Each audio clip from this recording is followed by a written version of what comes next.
Discussion today, I want to share a little bit more about myself because you may be wondering who is this person and what is their expertise in nutrition. So a little bit about who I am. I grew up in Minnesota, rural Minnesota, just south of Minneapolis, St. Paul. I went on to get my undergraduate degree, a bachelor's degree in food science and nutrition from the University of Maine. That was a program that was focused on dietetics. And for me, becoming a registered dietitian wasn't something that I was interested in as part of my professional career. And so I actually found naturopathic medicine while I was studying in my nutrition program in Maine. And I ended up coming to NUNM. At the time, it was a college, so we were known as NCNM. And I graduated from the naturopathic medical program in 2011. I stepped out into clinical practice for a few years as a part of an integrative medical clinic with acupuncturist, chiropractor, massage therapist. And while it was very rewarding work, I had a very unique opportunity and was offered to come back to NUNM to develop and launch our Master of Science in Nutrition program back in 2014.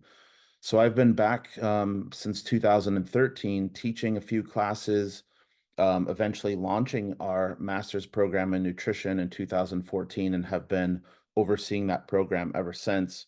In 2021, I stepped into the dean position, and now I oversee all five programs as a part of our School of Undergraduate and Graduate Studies. I'm also associate professor. So while I had been teaching was a primary part of my role at NUNM for many years. And administrative duties were a smaller part that kind of switched when I stepped into the dean role. And when I did, I said that it was very important for me to stay in the classroom and stay connected with the students because sitting in an office and just looking at spreadsheets and thinking what students are going through isn't where I wanted to be. I wanted to be in the classroom, whether it was in the physical classroom on campus or the virtual classroom, connecting with our students, because ultimately that's what we're here for, is you as our students, to ensure that we're providing the best possible experience that we can. And along with that, I'm also involved in research. So I wear many hats here as a part of our Health Got Research Institute. I'm an assistant research investigator. I believe that research is very important for advancing natural medicine, including nutrition. I also support our students in our clinical research program as a mentor for their student research thesis projects. And then I'm also the director of our Food as Medicine Institute. So at NUNM, we have an outreach part of the community called our Food as Medicine Institute, which focuses on nutrition education. And our flagship program, our Food as Medicine Everyday program, provides hands-on cooking instruction and nutrition education to community members. And a few years ago, primarily due to the COVID pandemic, we moved that online. So our reach now is beyond the Portland metro area, and we actually have people that are joining us from around the world, which is really exciting.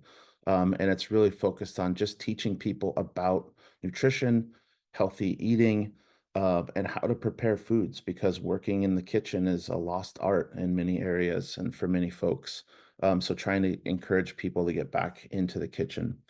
So that's a little bit about myself. I've been in the field of nutrition formally for about 25 years. I've also worked in restaurants for about 10 years, from everything in the back of the house. So I really love learning about food, nutrition, its role in health, and how it can minimize the risks of chronic disease. And it's important for us to note that nutrition is connected to at least five of the 10 leading causes of death in the United States.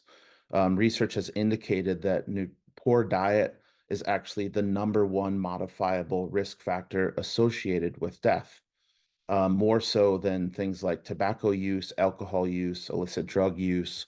Poor diet nutrition is number one. So there's opportunity. There's a lot of opportunity. There's a lot of misinformation about food and nutrition that's out there. And really, what we do as a part of our programs is look at all of the information that's coming through, primarily through peer-reviewed research, to look at what science is saying, but also evaluating what's happening in the marketplace, what's happening with the consumer trends. All of those things are really important. But there's an opportunity here. And so that's why I'm really excited to have been a part of launching this program and continue to support the program and see all of the students and alumni that have come along over the years to see where they've gone as a part of their careers to have impacts with the individuals and communities in which they are working.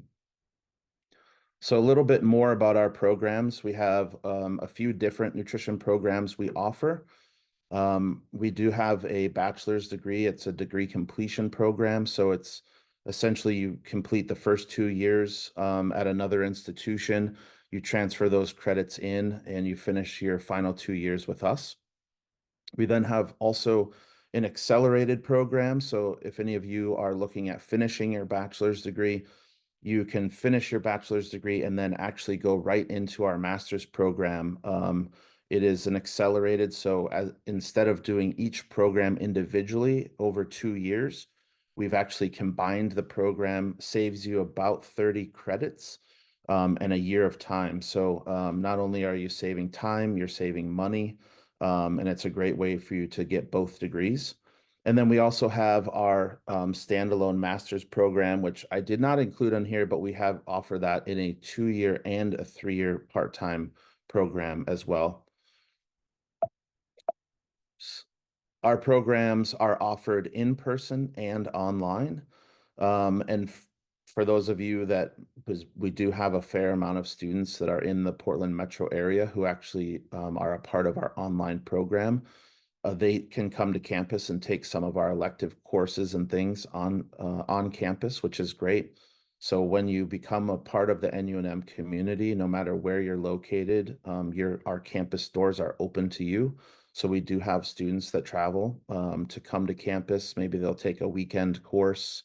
They want to come and visit campus, and it's a great opportunity. And we have lots of resources both for our online and our on-campus students available. Our programs are grounded in the food as medicine philosophy. So our approach is to really best understand how a whole food-based approach to diets is really important for overall health. While supplementation can be of value and can be important therapeutically, we really want to have a better understanding of what's in our foods, what are we consuming, how do those nutrients play a role in health is really critical because that's an important foundation to overall health. We also focus on hands-on and skill building. So no matter if you're in our in-person or online programs, we want you doing things.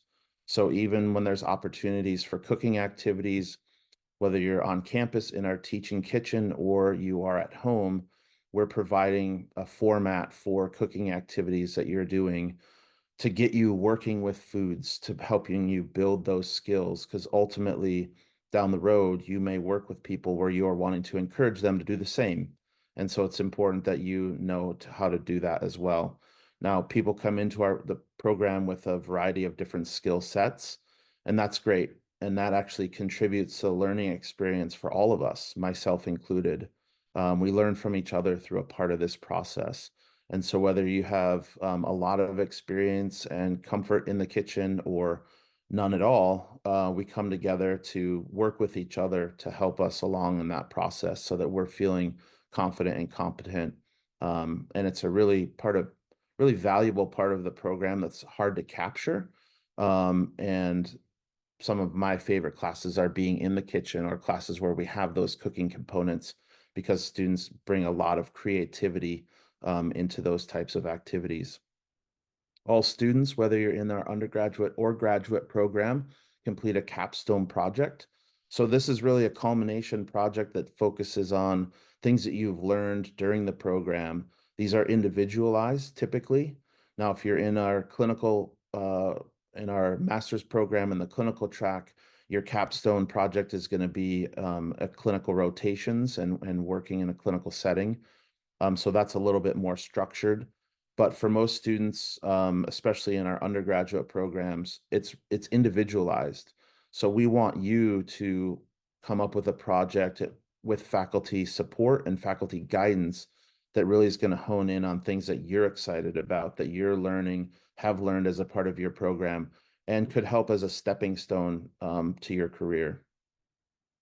For those that are going through the Masters of Science in Nutrition program, it meets the educational requirements for the certified nutrition specialist. Now, as a part of our program today, you're going to hear from Dr. Kimberly Queen, who is going to talk more about the CNS credential and some of those requirements, and the importance of that as a part of your future career, specifically in clinical nutrition. So more to come on that, but just know our program meets those requirements, and that we do offer clinical experience both on campus and online as a part of our master's program.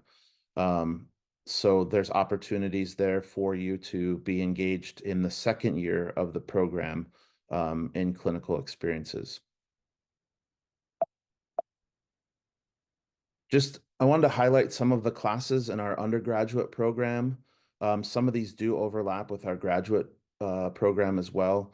But just to give you a highlight of some of the different classes that we offer, we spent quite a bit of time. The undergraduate program was launched in 2016, and I spent quite a bit of time as a part of a development team looking at a variety of different undergraduate programs in nutrition, and trying to focus on courses that are important for nutrition, but also are going to help our students become very well-rounded. And so we bring in a lot of really interesting courses like culture, identity and emotion, intercultural communication skills, critical thinking for pre-health professionals, health psychology, mind-body medicine. So while you're getting the nutrition courses, you're getting a lot of other really wonderful not only personal development courses, but things that are going to be relevant as a part of your career, whether wherever you may go in your future.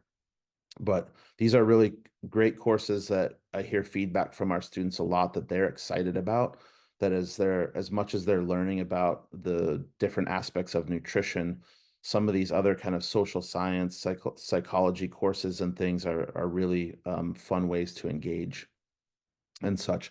And ultimately, all of this is relevant to nutrition when we think about it, and working with individuals and communities. When we look at our master's program, now new this year, we have created two concentrations. We have a clinical concentration and we have a culinary concentration. And what we did is essentially kind of redesign our curriculum slightly, but we've added in a few courses that are going to better prepare you for your future career. So we've kind of pre-selected some courses that used to be electives and have now included them as a part of our core curriculum. And that highlights some of these here. A lot of these are core courses. So all these on the left-hand side are core courses. On the right-hand side, many of them a few of them are core courses, but things like sports nutrition, genetics are some of our electives that we offer. A wide variety of different courses. It's very common for me to hear from students, can I take more electives than are required? Is that possible? And yes, absolutely. We have a number of students that take more elective credits than are required for graduation. And the nice thing is once you complete your elective requirements, you can audit courses. And so you pay a lower tuition rate. You don't get credit for it, but you may not need the credits, but you still are interested in the course. So you can take the courses at a lesser 50% tuition rate, which is a great opportunity. We also have students or alumni come back and take classes as continuing education because they didn't get a chance to take some of these classes when they were students. Embedded in both our concentrations, our clinical and our culinary concentration, are community health, public health types of classes. This is really important because while we oftentimes focus on the individual when it comes to nutrition, understanding communities, understanding the public health aspect, these things are very, very important as well. And so we talk about things like the local food system, food policy, food access, justice issues, all of these things are important, whether you're working in the clinical setting or the culinary setting. So there's some overlap there. And then our culinary program, well, you are going to be taking several of the foundational clinical classes, which you could still do clinical work. You're going to be focused more on the culinary side of things.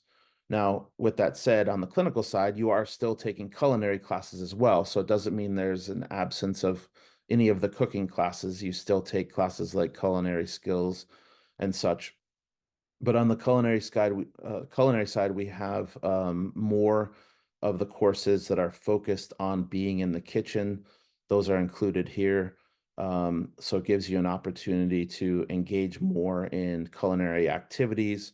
And this is something that our students that are pursuing therapeutic chefing, catering businesses, those types of things are pursuing this type of track or this type of concentration. The other thing that's very important to us as a part of your program is ensuring that you are prepared for your future career.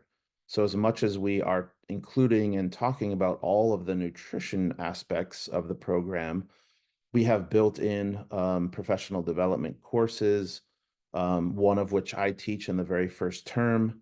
Um, it gets you thinking about your future career. Even from the first term, it's important to think about these types of things, the direction that you want to go. And, it's going to take time. Those things are going to take shape as you go through your program. And oftentimes, students are going through different classes and they say, wow, I never realized that I was interested in this topic until I took this course. And now I see this as being a part of my future career more significantly than I ever thought before, which is awesome. And so a lot of it takes shape as you go through the program. But we have these conversations, and we have a monthly meeting called our Growth and Guidance Network, that we have an open forum to talk about career ideas, where people are challenged, share resources, and faculty mentoring is an important part of this process as well.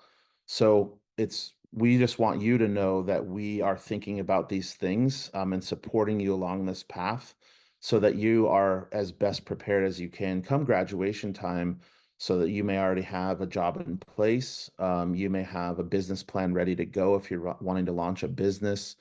All of these different aspects that we have built into the program are really important. And of course, even just the one-on-one mentoring that takes place, whether it's with myself or Kira or some of our other faculty, we work very closely with our students, oftentimes meeting with alumni. I'm meeting with alumni at least once to twice a week, virtual meetings, exchanging emails, writing letters of recommendation. So all of those things are a part of this that are really, really important for you, but really important for us to ensure that we're doing the best we can to support you in the process. Potential careers, where are people heading? With a bachelor's degree, it's an entry level position. So sometimes people are heading in to the industry, food industries, maybe working in wellness shops. Some may be going into the nutraceutical industry. We've had a few students go on to become research assistants in different research labs. Some may be pairing it with prior experience in the fitness industry. So some are working as personal trainers and providing nutrition information along with that. As far as the master's degree, overwhelmingly, our students are going into clinical nutrition, whether they're joining an existing medical practice or opening their own business. It really just depends on the student and what they are wanting to do, if they're ready for entrepreneurship or would rather join an existing medical practice. Some are focusing primarily on health coaching. And some of that may have to do with the legalities and licensure laws within their state. So they might be doing more kind of general nutrition education and coaching as opposed to more refined clinical work. A lot of times people are combining some of these things as well. So they may include one-on-one therapeutic chefing instruction. Some folks are going into research. Some of our graduates are also going into education, whether it is again combining with they work in a clinic, but being in a clinic 5 days a week is too intensive for them, so they might do it 3 to 4 days a week, and then they're teaching a class at a local community college, or maybe we've hired them back here at NUNM. One of our alum from last year actually just got hired to teach classes through the online school at Vanderbilt University. So examples of where people can go, or they're joining a nonprofit. We just had an alumni panel, and one of our alumni is working locally with a nonprofit that is focused on nutrition education for kids in their community. And so they are providing after school programming for kids um, through the local school system, which is fantastic. So there's a lot of different ways, different directions that you can go as a part of your career with either one of these degrees. And as I just mentioned a minute ago, we do have alumni panels. And so you get an opportunity to hear from our alumni to learn about what they're doing. And we just had this in our career development course a few weeks ago. And the feedback from the students was how valuable it was to hear from our alumni. And they're wonderful because they are willing to continue to connect. Um, and so reaching out to them and continuing to ask them questions to engage with their own personal experiences and their processes going through the program and embarking in their career. So those opportunities are built in as well. And I just want to leave you with this quote, and Wigmore, the food you eat can either be the safest and most powerful form of medicine or the slowest form of poison.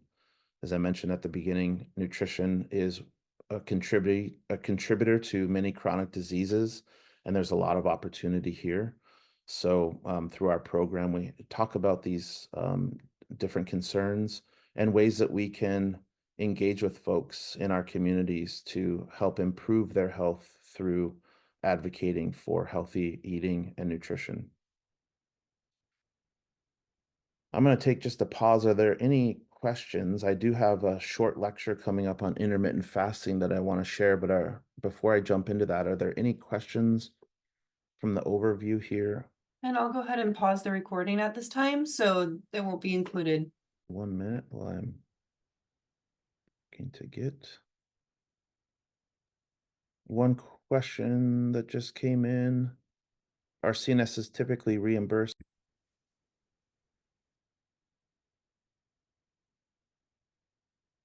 Great. Thanks, Nicole. And I just want to take a few minutes to talk about intermittent fasting. I'm curious how many of you are familiar with intermittent fasting?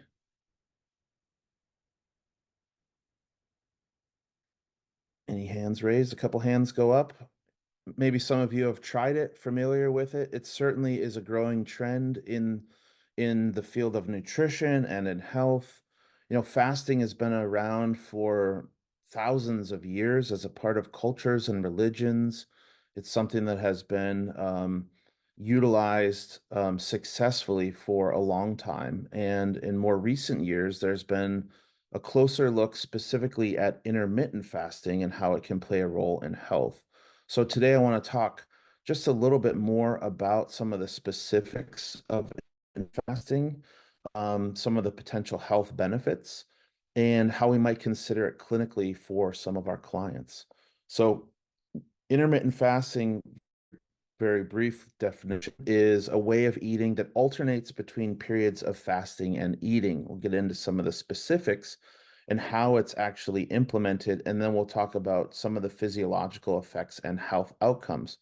What's interesting to keep in mind is that while food is fuel, when it comes to intermittent fasting, we're talking about the timing of when we eat. So that's really what it comes down to. So intermittent fasting focuses on alternating between periods of fasting and eating. And while it's primarily focused on when to eat, it's also important for us to keep in that what we eat is just as important. So sometimes people say, well, I'm doing intermittent fasting, but when they are eating, they might not be eating a nutrient dense type of diet. They might be eating more processed foods, just thinking that because they are fasting for a certain number of hours per day, that they're doing themselves a benefit. But in order for us to get the most gain, the most benefit when it comes to overall health, yes, it is around the timing of when we eat, but it also is trying to encourage and focus on a nutrient dense diet type of diet. So intermittent fasting can be done in a number of different ways. Typically, it's periods of 16 to 48 hours with little to no food.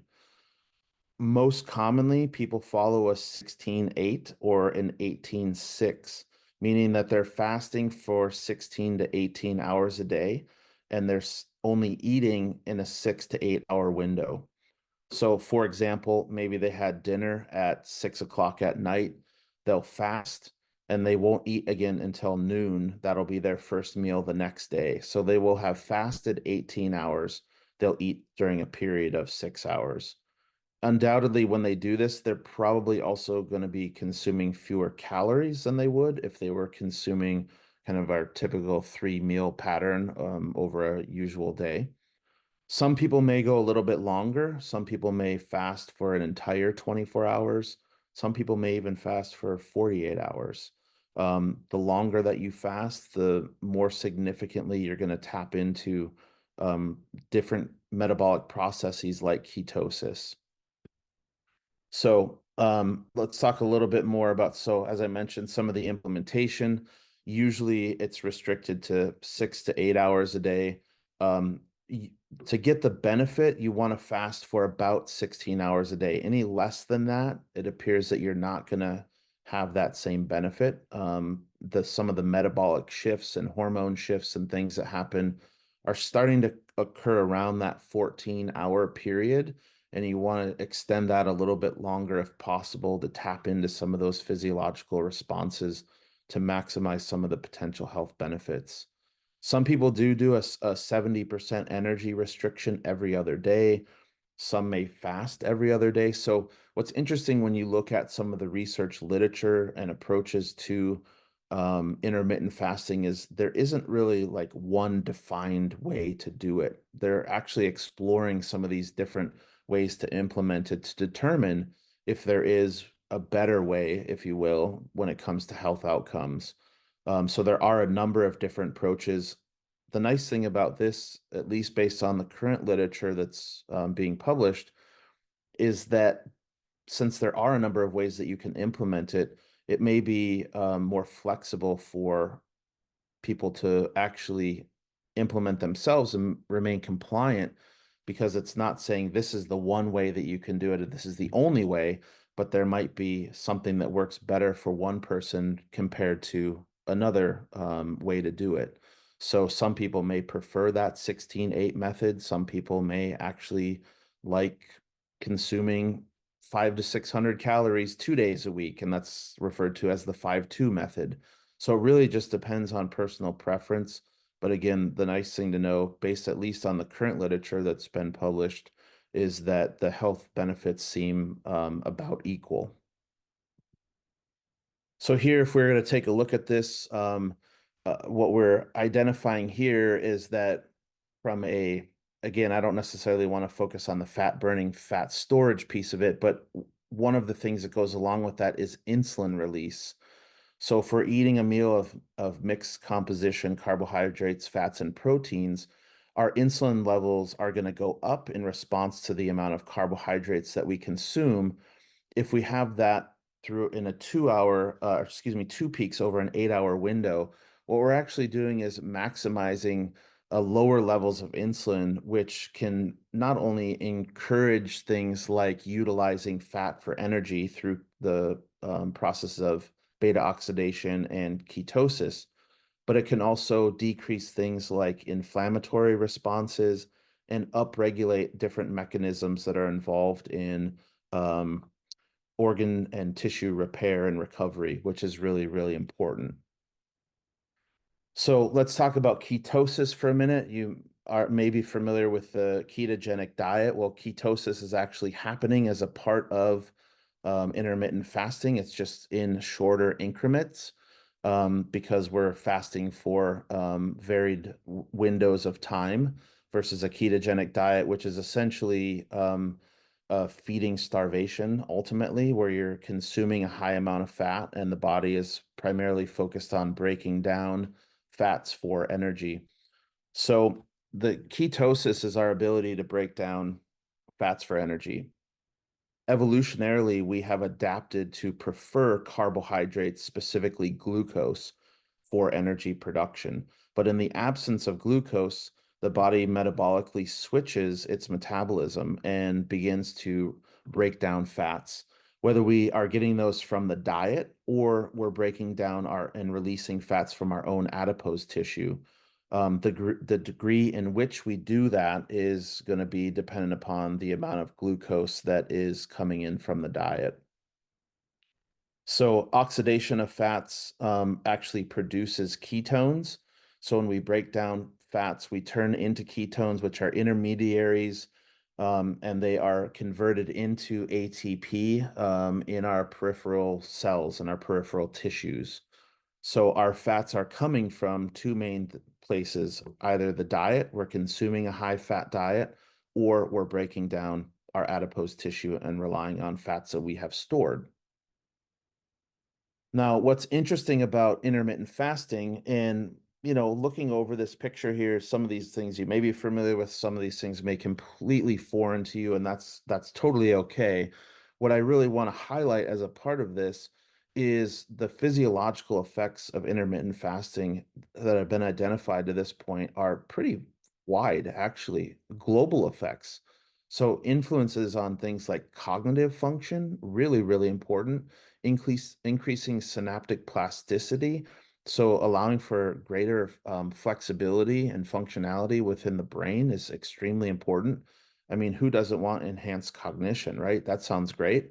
Enhanced neurogenesis, so importance around the regeneration of neuronal cells within the brain, reducing inflammation with the brain, and then also enhancing autophagy. So autophagy is a really important and critical um, physiological mechanism that is enhanced during fasting, and it refers to essentially the repair and cleaning of cells, if you will. So I think of autophagy as kind of the the garbage trucks and the recycling trucks that are coming through and cleaning things up for us without engaging in the processes of autophagy, it can actually have increased stress on those cells and what increases what we call oxidative stress, which can lead to inflammation and damage and death within those cells. And over time, that can contribute to things specifically in the brain, like beta amyloid plaques, which are a part of disease processes like Alzheimer's disease. So, knowing that we can enhance autophagy, that we can enhance the repair and recovery of our cells is really, really important. And this is something that's being looked at a lot more closely in medicine and in science as a whole, because the way that we are kind of structured right now culturally is high stress, high consumption of calories, and that can actually disengage processes of autophagy, which can contribute to a lot of these chronic inflammatory conditions that we're seeing, especially neurodegenerative diseases. But then just looking around the rest of this, the picture here on the slide is influences on cardiovascular health, influences on metabolic function, like increased insulin sensitivity and other biomarkers that may be reduced, such as glucose, cholesterol levels. Whether you are familiar with some of these other biomarkers here or not, just knowing that these, I can assure you that having reduced levels of these are good. It's indicative of reducing things like inflammation. So really, really important.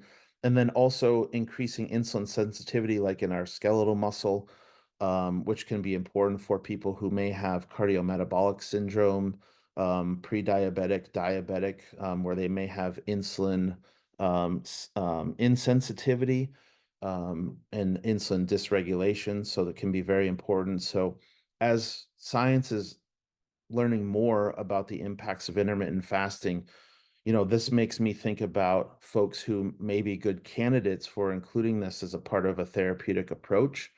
People who have cardiometabolic syndrome, risk for cardiovascular disease, diabetes, people who may have risk for um, neurodegenerative diseases, um, and just overall health and wellness. For some, it may be a benefit. What's also really interesting about intermittent fasting as we explore it further and its effects on human physiology is that it's not just how it influences some of our own biomarkers, but how it can actually have an influence on the gut microflora and actually influence some of the diversity and activity of the microbes that live within our gut. Now, we have an entire course on the gut microbiome, which is a fascinating course. And actually, when we first launched the program in 2014, we didn't even offer that course because as much information was known about the microbiome as there is now. And so we continue to learn about the relationship between the gut microflora and health. But it's really pretty cool to see that intermittent fasting, well, it can have some regulatory effects on our own circadian clocks, regulating some of the hormonal release that happens throughout the day in our bodies can be important, and that intermittent fasting has also been shown to have effects on things like sleep as well, is really kind of important. So there's now what we're learning is that oftentimes we look at things at kind of a linear relationship, but now it's becoming a bigger web.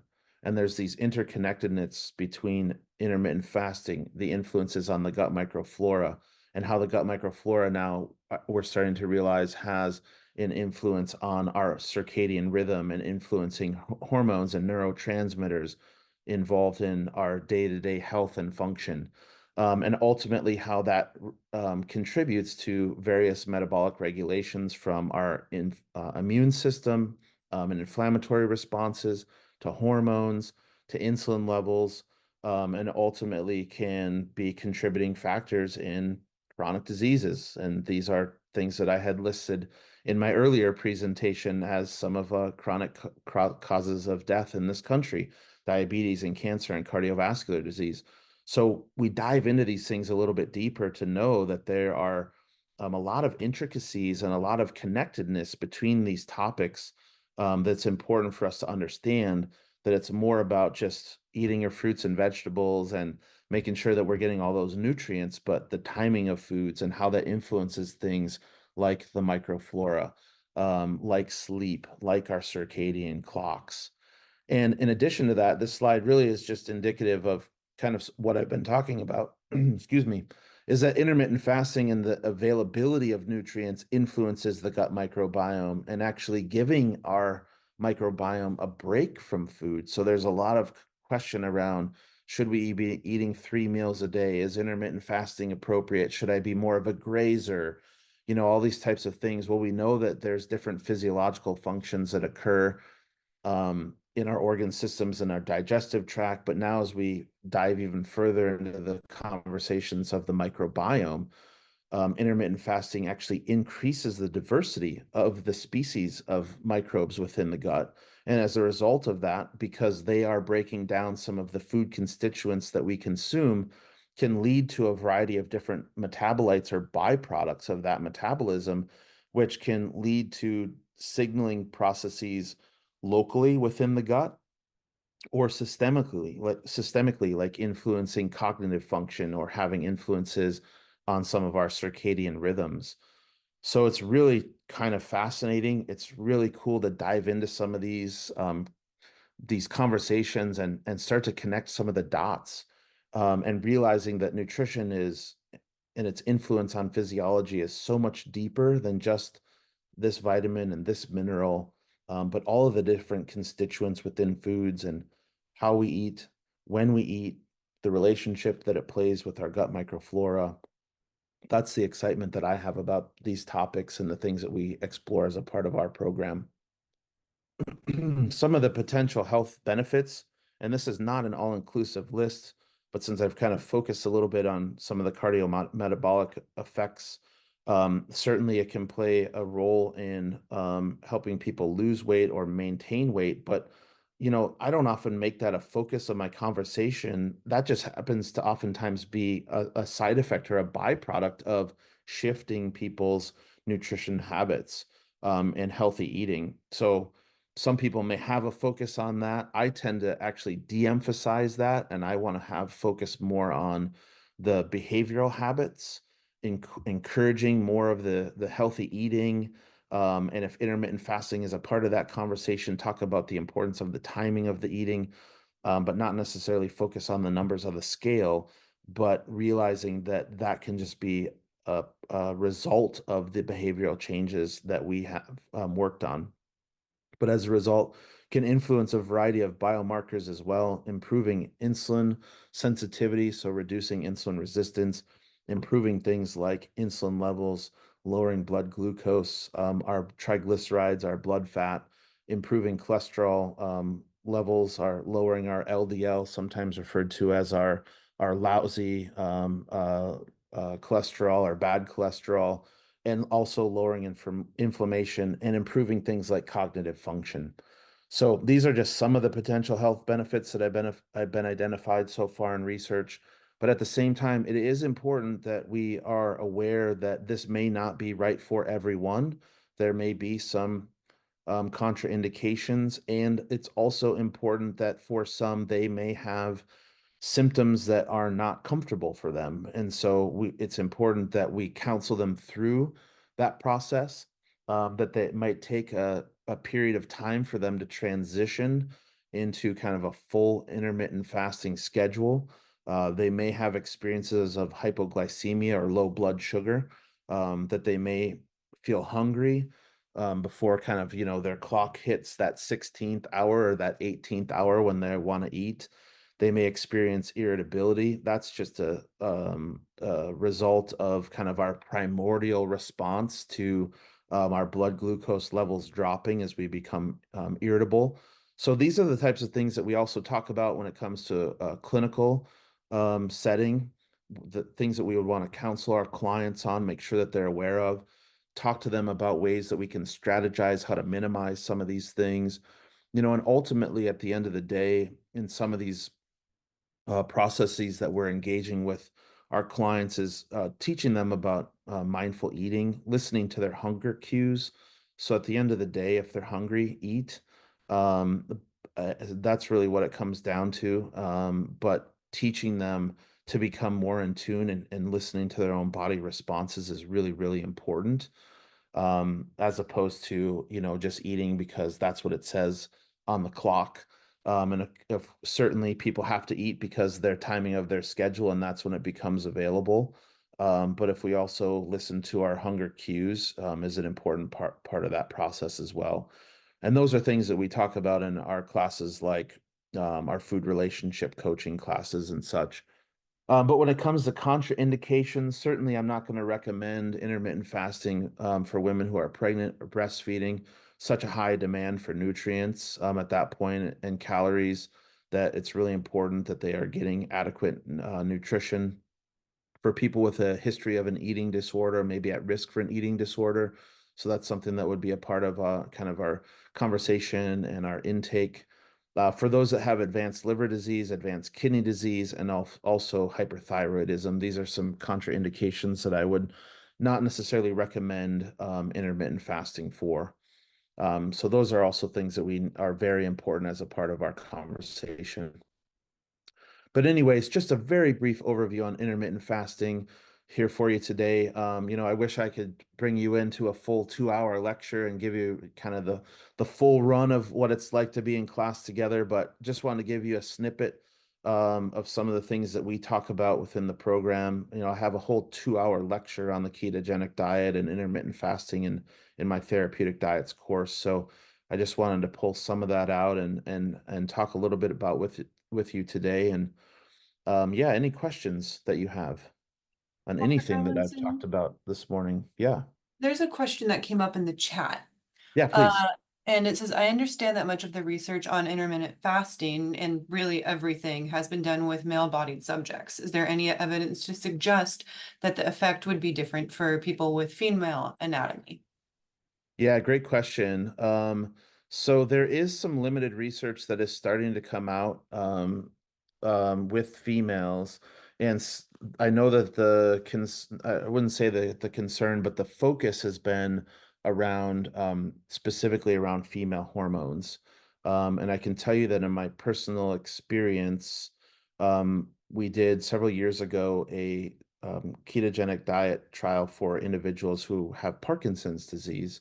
And when we did that, we had our students involved actually supporting our participants as a part of that study. And we had more than 20 students involved, and we actually asked them to um, try the ketogenic diet for a period of time just so that they could become familiar with it, better understand what they're recommending for the study participants that they were working with.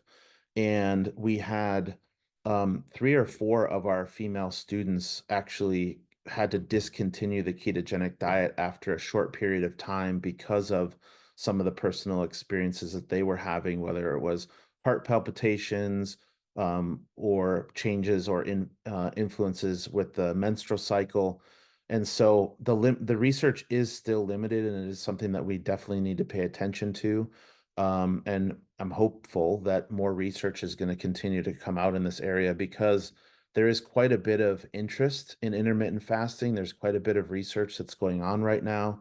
And so we can only continue to hold out hope that within this topic and all nutrition topics that we continue to look at how it influences different groups, different populations, whether it's genders or different ethnic backgrounds. And I'm going to go ahead and stop the recording if anyone would want to unmute and ask a question as well.